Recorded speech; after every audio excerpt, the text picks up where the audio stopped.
ใส่บาตรมาลุงเลยเนาะ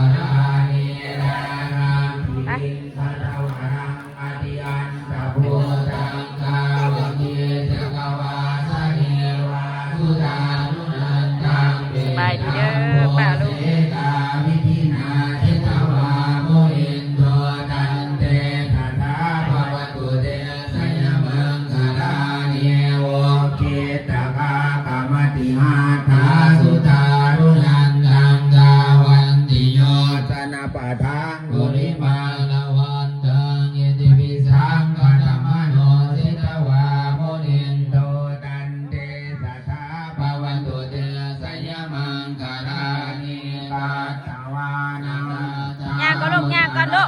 ลงเลย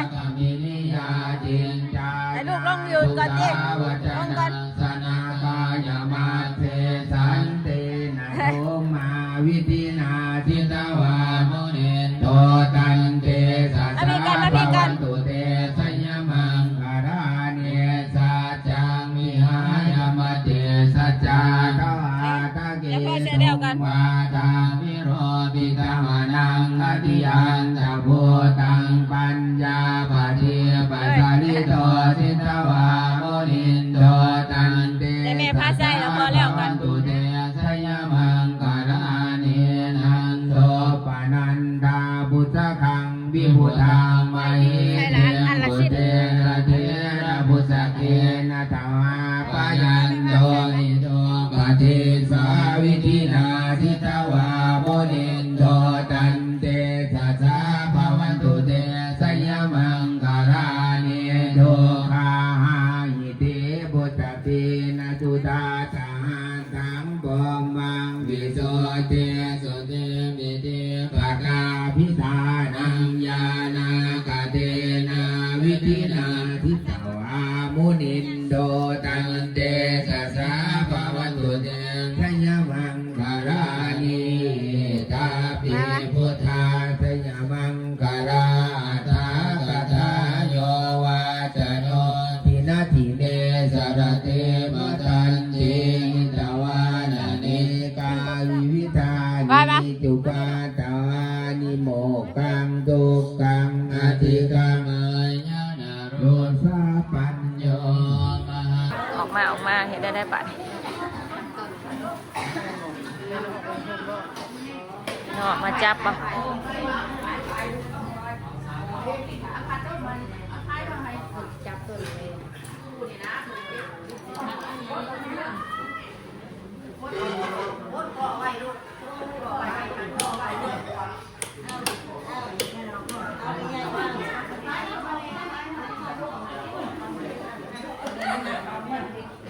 ป้าเราขึ้นบ้านใหม่เดี๋ยวเราเห็ดกองบุญให้พ่อกับแม่เราคนละกองเลยบ้านใหม่ยังไงเพิ่นเห็ดยังนะ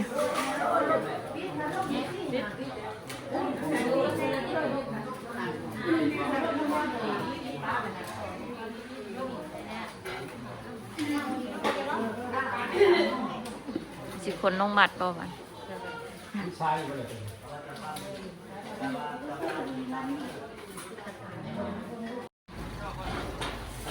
แล้วคนทรงบุญลงบัตรไปแล้วลูกไปได้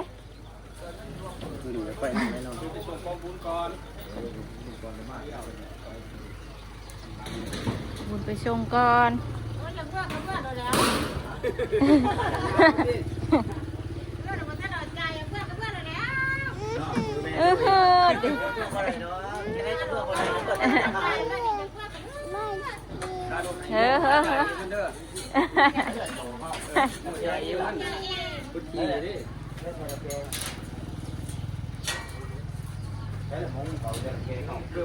เ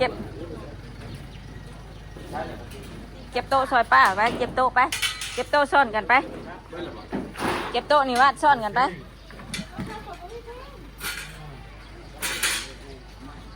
no ห่านแต่ละบงมาเนี่ยเนาะอันละ1 2อันละ1 2 3 4 5 6 7 8 9 10เรานับหมด10ชอบมาก ระนับบ่ฮอด10บ่ลูก เราอยากทำบุญทำกุศลเบ็ดเลยนะพี่น้องแผนกแม่ครัวเด้ออยู่ทรงใดเจใดเป็นเชิญนิมนต์ขึ้นมาทางพี่ ถามเบิ่งคน มา เต้น แทงเฮือนใหม่ใส่กระเบื้องเต็มที่เด้อพี่น้องเด้ออย่ามาโศกมาเศร้ามาพังลำเรื่องต่อก่อนมีเบิดวันนี้เพิ่นจ้างมาแล้ว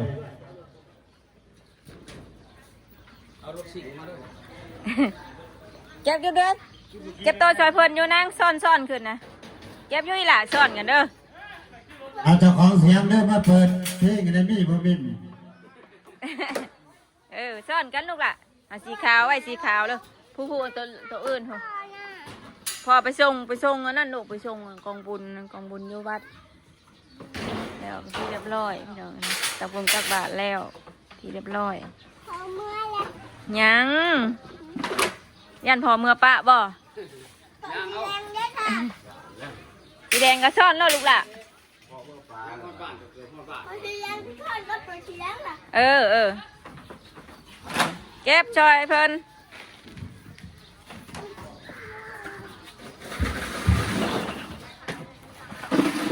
มาพี่ลูกมาพี่นี่ล่ะตัวสีแดงมาให้เอื้อยนี่เอานี่เอาอยากชอยโอ้เอ็ดบาทนี่ได้บ่เอาให้เอื้อยเดือนบาทนี่สีขาวกับสีขาว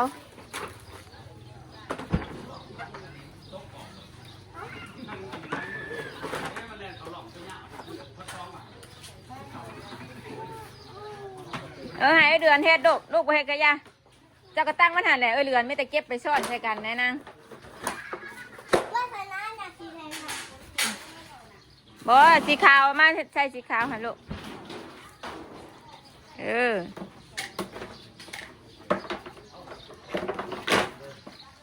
มาพี่ดูมาพี่ล่มนะฮะโอ้ยลูกหลานเอามาลูกมาเอาเก็บมาลูกบางนี่มือเลิกหักเลยฮะเอาสีขาวหันมาลูก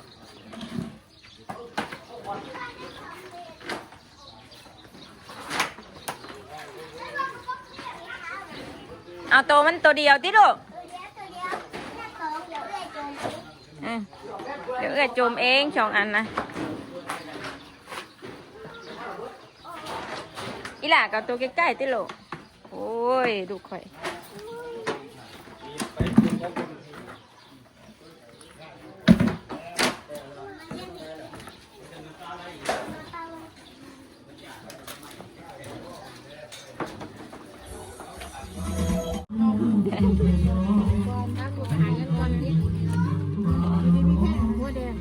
เพื่อซานเด้อบาทเอ้ย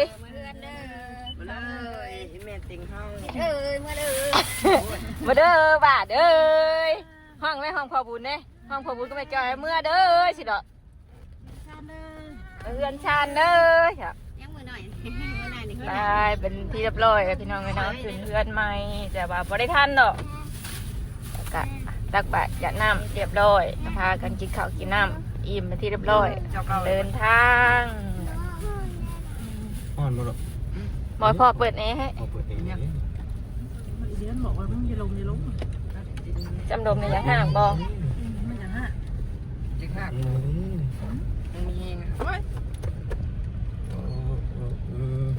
มวนบ่ลูก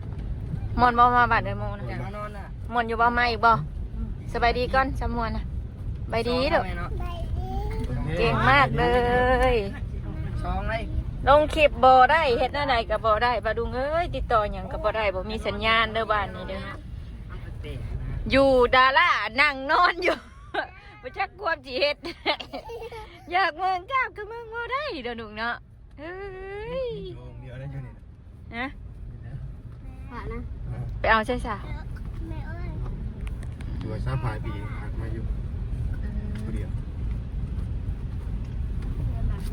ได้นอนแม่ เฮ้อ นอนแม่ อยากหยังนะ อยากนอน อยากนอน อยากนอนหมดลูก นอนหมาบ่นอนบ่หมา นอนทำไมสิ ฮะยังถามว่าไม่ใช่หากระตือ หากตื่นไงจังหน่อยจังนอน นั่งชอบยิ้วก้นเดี๋ยวจำทาง จะจำทางบ้านเขาบ้านในหมู่บ่จืดนะบ่จืดนะฮะเห็นบ่จืดบ่ ไปเพื่อนในหุ่นทางภูเขาไปทางหินแบบนั้นเนาะ นั่นน่ะอยู่แคมป์ทงนาแนมเห็นทางนี้เนี่ยงูนี่แหละงูนี่แหละงูเฮาเห็นนี่แล้วนี่งูเฮานอนเห็นนี่แหละ ว่าภูเขาเพื่อนหลัก เขาว่าแม่ เขามันไปหอดใส่วะ แนมไปคือสิได้คือสิแนมเห็นคือสิไปฮอดอยู่จังเนี่ยใกล้ๆอยู่ค่ะแต่ว่าบ่ฮู้ว่าไปมันสิไกลบ่ เป็นเลย เป็นนะ ดูสี พี่แดนเห็นเป็นให้หน้าเลยนี่ ภูเขาใหญ่ ถ่ายรูปบ่เมียนไม่เดือนถ่ายรูปแม่นรถอื่นบ่ได้เห็นได้ภูเขาแล้ว ถ่ายว่าอยู่ก็อันต่อนอน ร้องเพลงเพราะกระตูนะนอนอยู่ ให้ร้องเพลงมาชนะว่าร้องเพลงให้อ้ายพังนะบ่ละ นอนนะบ่นอนนะบ่นอนนะบ่ นอนก็แต่ละบ่ตินอน นอนบัดตะบ่ นอนก็ละบ่ล่ะ ลุกยืนขึ้นมาสิ แม่กับแม่กี่ข้านว่าน้ำบัดเดี๋ยวว่าน้ำบัดนอนเดี๋ยว ภูเขาใกล้ที่ นอนที่ดาใช่ ใกล้นะ ยันหมู่ไปแบบหมู่ปีนหน้าไปหาพ่อว่าเอาตีนเคลียร์มาแล้วเกาะมาแล้ว มันกาเด็ก ที่ได้นะ เพิ่นไปเกาะอาเพิ่นก็จะหัวเพิ่นเกาะบ่หุ่มเด้แกล้ว ก็มา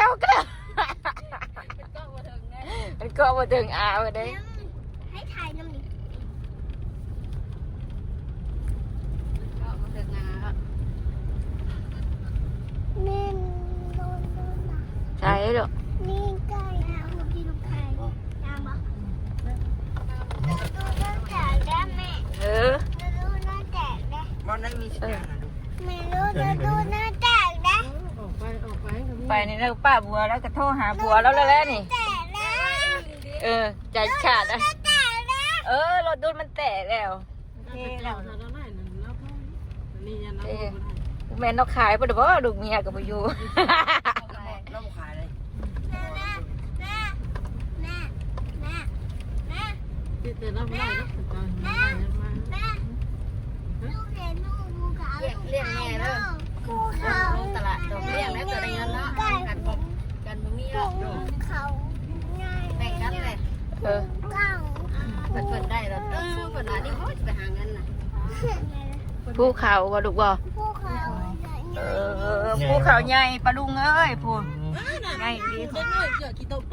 ขอหาปลาได้ค่ะ จะนองเนี่ยฝั่งนั้นฝั่งนี้นะเฮ้ยเขาเห็นน้อง ไม่รู้เคยดินน้ำมา เด็กน้อยใช่ไหมน้องน้องปลา เคยดินน้ำ ไม่ได้น้ำตุ๊ก แม่ โอ้ย แม่คนตรงนั้น ฝนตกบ่ น้ำมา โต๊ะหลาม ข้าวแต่ข้าวแต่ดุ้งดุ้งที่หมูปลาหมูเนี่ยว่าขุดเขาขุดแล้วขุดขุด ทั้งวัดกดลูกบ่ค่ะ พานพีนก็ยังมีอยู่เลยเฮ้ยภูเขาน่ะ ไอ้พวกเขา ช่วงวิ่งมาที่ยังขึ้นเจ้าไม่มีหมูมีอย่างปลา เชื่อมันเพิ่มคุณ ฮะ เขาใส่เหี้ยวมู พี่เราจำเพิ่นบุเสียเพิ่นเราสิมาพร้อมกันสิได้ตะกี้ แม่พวกเขาเนี่ย มาบ้านสิบ่ ชิ้นพวก วันสิ เขา มาสิได้ว่ากัน กูเล่านี่ อ่า โอ้กล้วยกล้วย มาเดือนเลยแบบ หลักก็บอกกระดับ เป็น นี่ไง กล้วยนี่กล้วยเลยบอกอีกเดี๋ยวกระเล็บอีกก่อน กระดับอะไรแล้วกินไหม ไผซื้อกระแลบไผซื้อกระแลบ เสือกไปว่าอะไร อาทิตย์บ่ไผกระแลบ ไปว่าท่าน ใช่ จะ ภู ไปนอนเจอถาม ภูเขามันไกลๆนะ ตัวตัวย่างไปยังกบตัวอะไร มีภูเขาใกล้ๆนะ เป็นญาติกันก็มัน ภูเขาใกล้ๆนะ ญาติป่วยมือป่วย ภูเขาใกล้ๆนั่น โดย น้องก็ตึงแล้วก็จะนั่งเหมือนจะนั่งเฮ้ย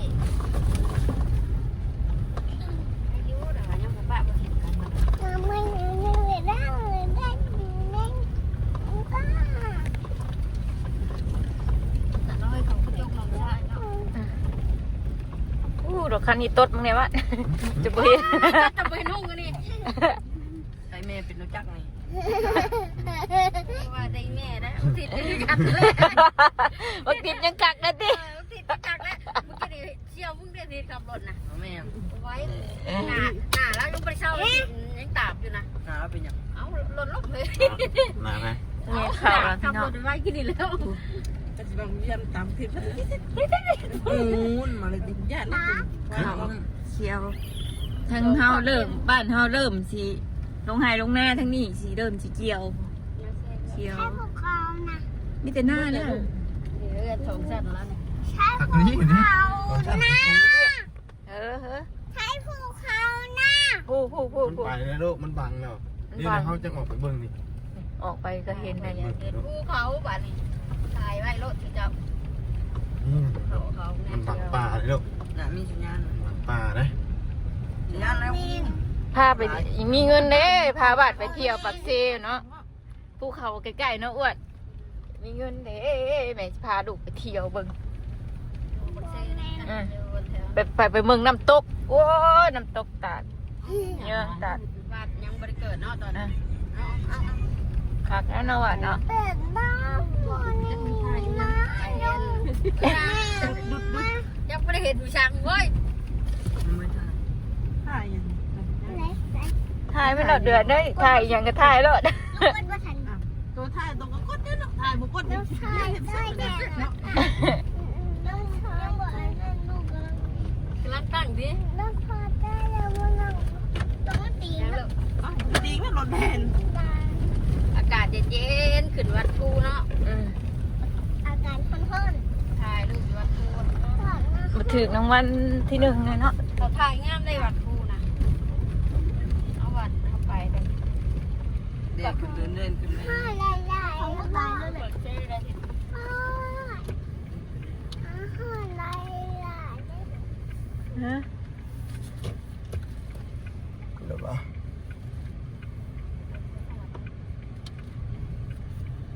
แม่แม่ลุงสมลูกเลยบ้างไง เจอด้าน ถึงแล้วเสียหายเขาอีกแล้วเนาะถ่ายเขายังวะได้ คุณเก่าแม่เขาคิดว่ายังแม่ เอามือเฮือนเขาลูก มันจะบุกอยู่บ่อย ไปมาวาง เขาคิดว่ายัง เอามือเฮือนลูกเมื่อเพราะว่าเขาถอดเวลาเขาเมื่อแล้วเขาก็เมื่อแล้วอะมานอนเฮือนเขาแล้ว เมื่อน่ะ จะอยากอยู่ไปมูบ่อยากอยู่เฮือนงามบ่ บอก ไปเที่ยวต่อดิ จะอยากไปเที่ยวบ่จะหู้เนาะบ่ทางนั้นไปเที่ยวเนาะ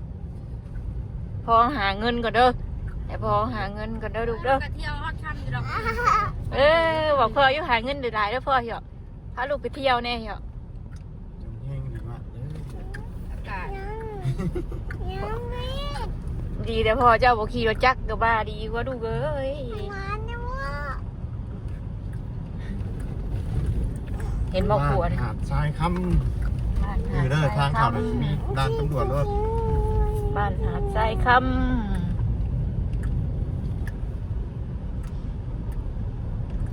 ต่อไปชิมบ้านทรายมุน ประกาศดี หาเมื่อสิบประกายบันไดทั้งหู ำกะดีดี กลับมาผัดรอบวิ่งวิ่งว่ะ กะดีดีว่ะ สามเทือหรือวะสามเทือนี่ได้หลับมา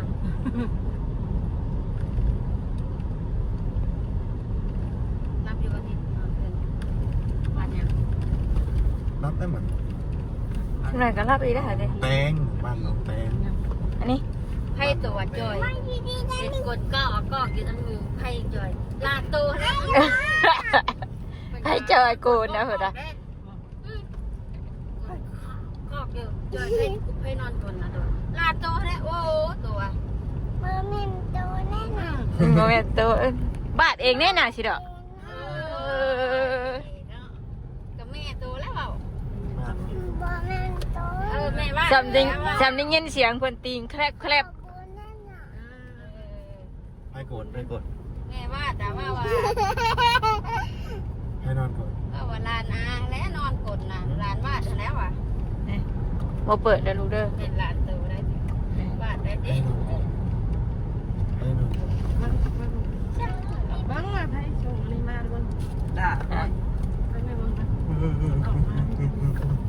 ห็ดเลย ถ่ายช่างมันบัดกันถ่ายแล้วถ่าย